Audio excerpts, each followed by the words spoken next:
What is the point of having wealth and being able to retire if it doesn't improve your happiness, if it doesn't improve your well-being?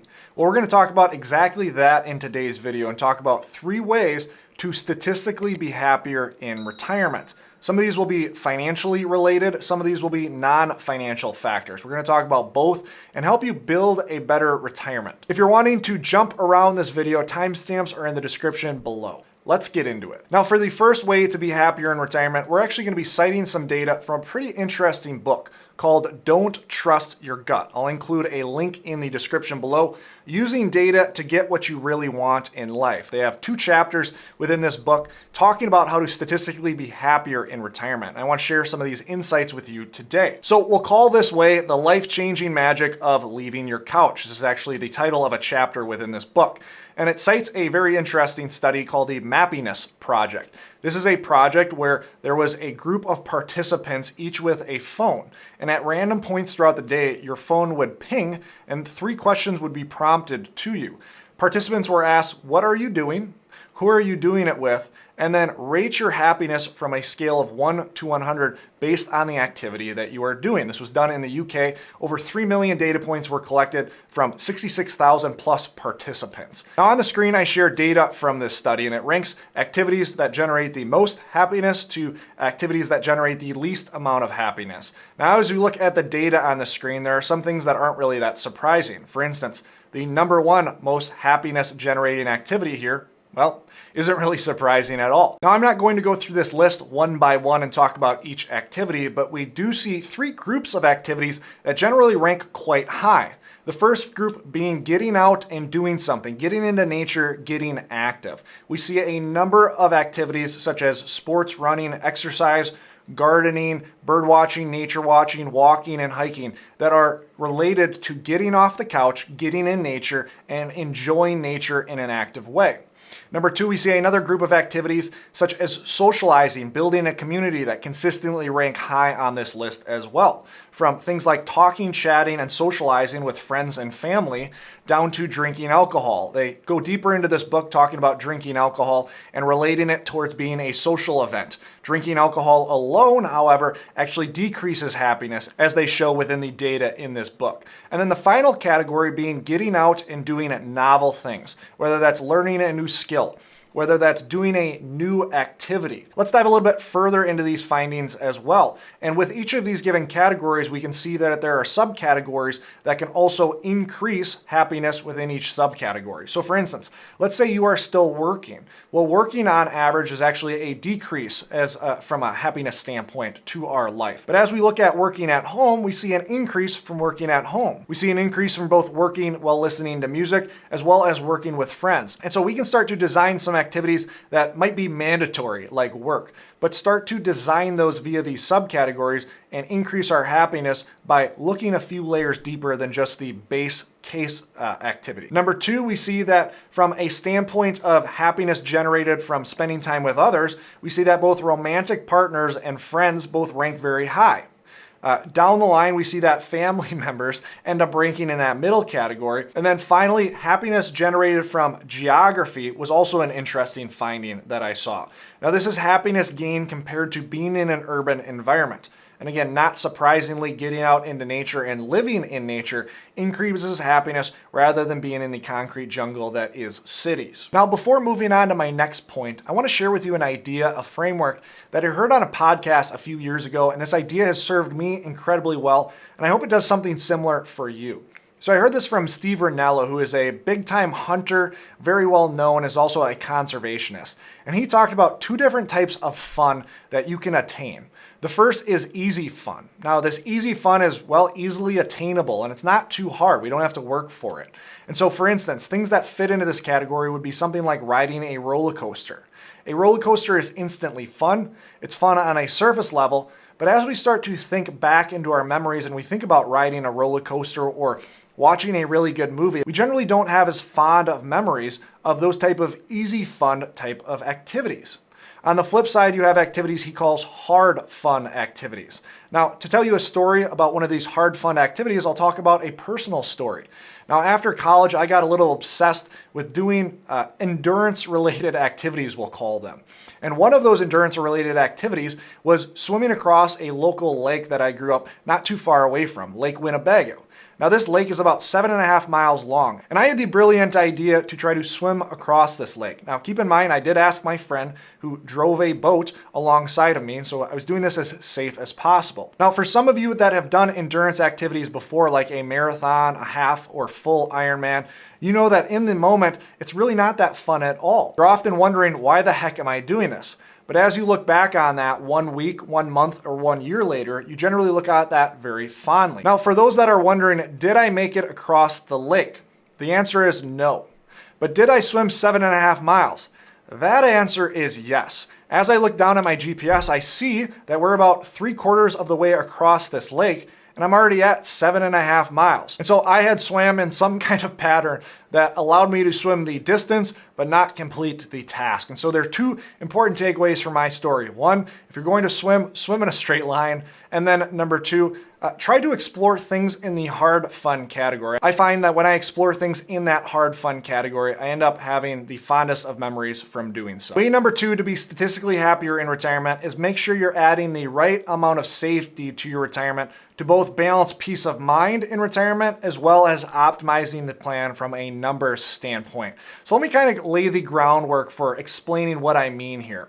So understand that we are not perfectly rational robots. Okay, we cannot build a plan that's perfectly optimized based on the numbers without thinking about the softer areas of this plan. If we were a robot and we were just basing our retirement based off historical results, you could rationally say that an all-stock portfolio delivers some of the best outcomes. So for instance, we're using the 4% rule. We see that 95.9% of all stock portfolio trials were successful based on this 4% rule, and the median ending portfolio was 2.5 times larger than the starting portfolio in inflation-adjusted terms. We also see that 45% of portfolios ended 3 times larger than they began in inflation-adjusted terms. Now, when we compare this to a more balanced portfolio that has 50% into stocks and 50% into bonds, and we're trying to decrease the risk of the portfolio, we see that we sacrifice a lot of benefits. So for instance, only 95.08%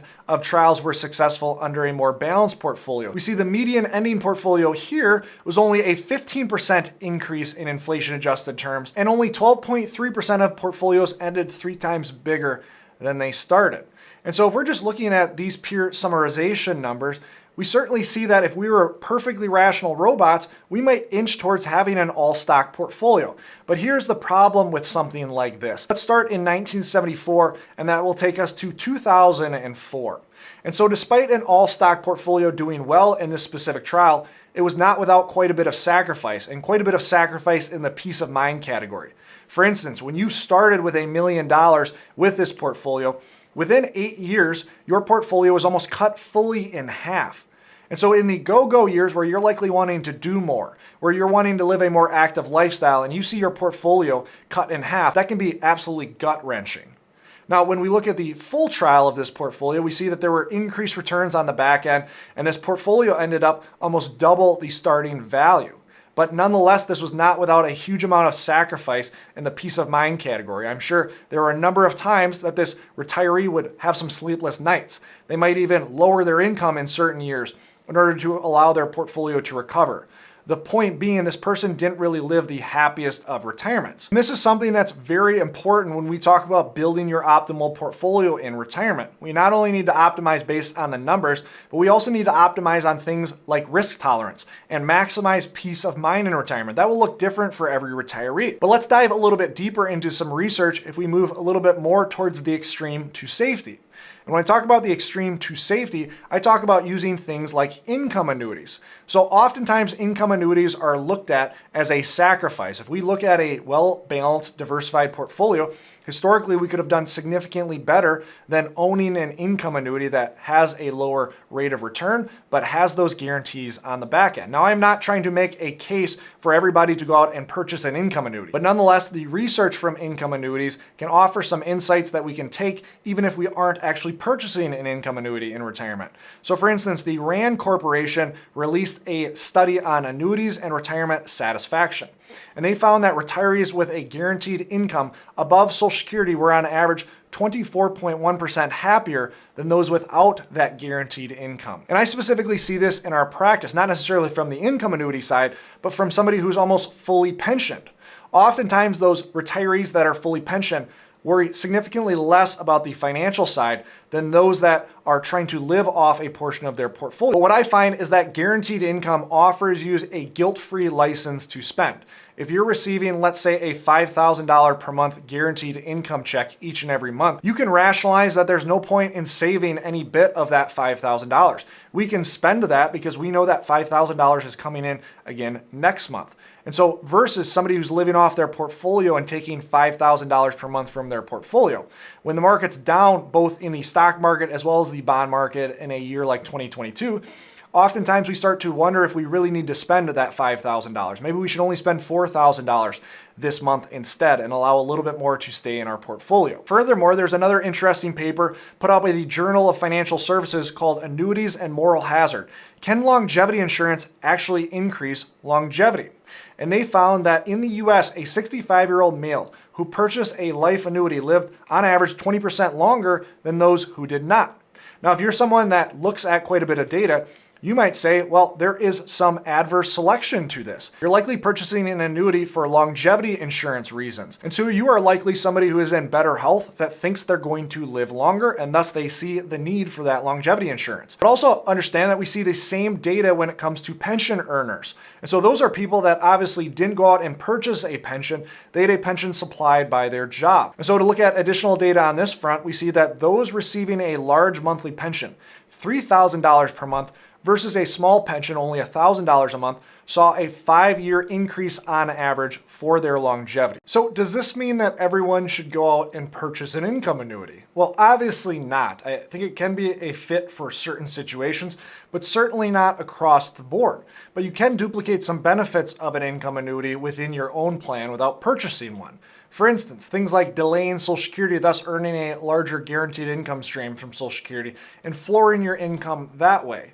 You can also use various strategies such as time segmentation, use a liquidity plan, and a bucket strategy to create an insulated barrier between you and financial markets. So let's say for the next 7 years, you know your income is almost guaranteed in very safe investments. You're going to utilize that regardless of volatility within the stock market.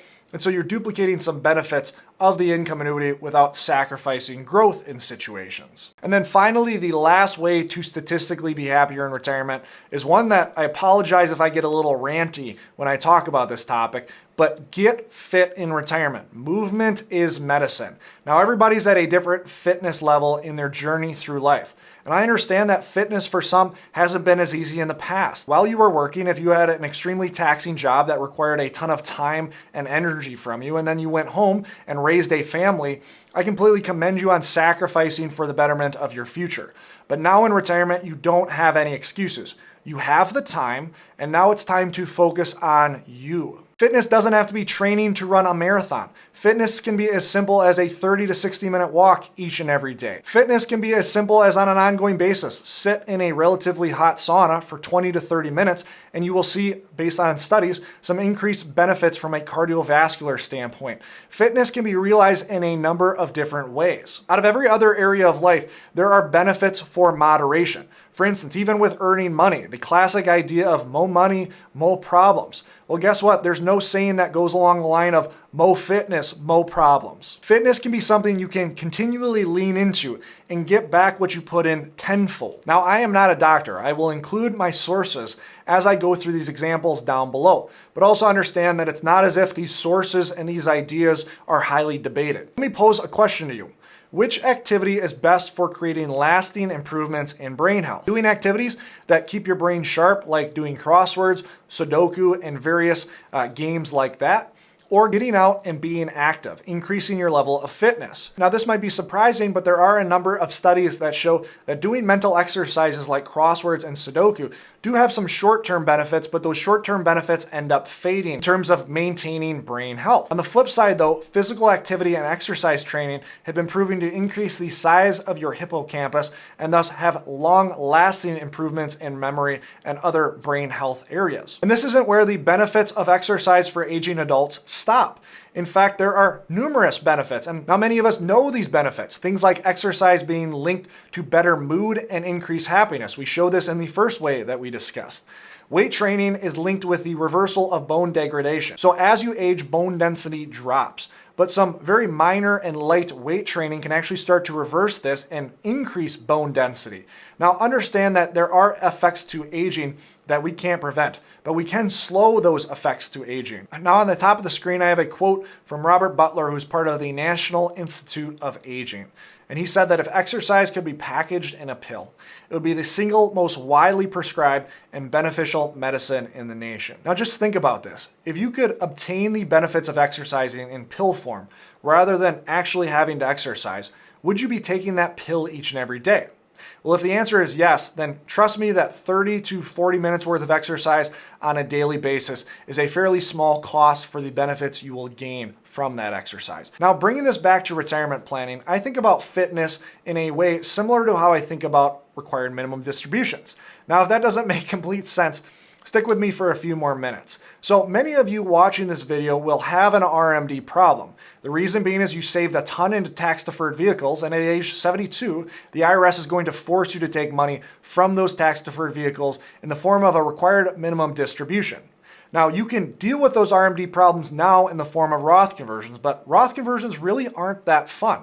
You're paying taxes right now to avoid paying taxes down the road, but I think about fitness in the same way. We can either choose to be fit on our terms, or we're going to be forced to take a health RMD down the road. We're going to be forced into worse health because we're overweight as our metabolism slows as we age, and therefore we're going to be putting more stress on our body, on our joints, and therefore we're going to see negative consequences because of that. Similar to RMDs, bad health is a problem that just keeps getting worse. Once you're able to do less, well, then you do less. And so because of that, you end up aging even quicker because your fitness starts to fade even faster. And so both with fitness as well as with dealing with RMDs in your retirement, I think you should deal with those on your terms. There is going to be stress created in either avenue that you choose. You can either choose what kind of stress you want in terms of how you exercise, or you can have no choice in the type of stress that you have if you let your health decline.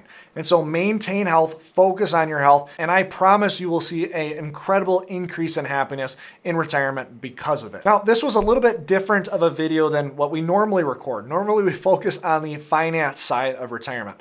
Let me know what you think of this type of video in the comments below. As I described in this video, I don't think retirement is just about the financial side. There are other parts of retirement that we have to be focusing on and we have to be considering. For instance, do you know the most important financial skill that you can learn?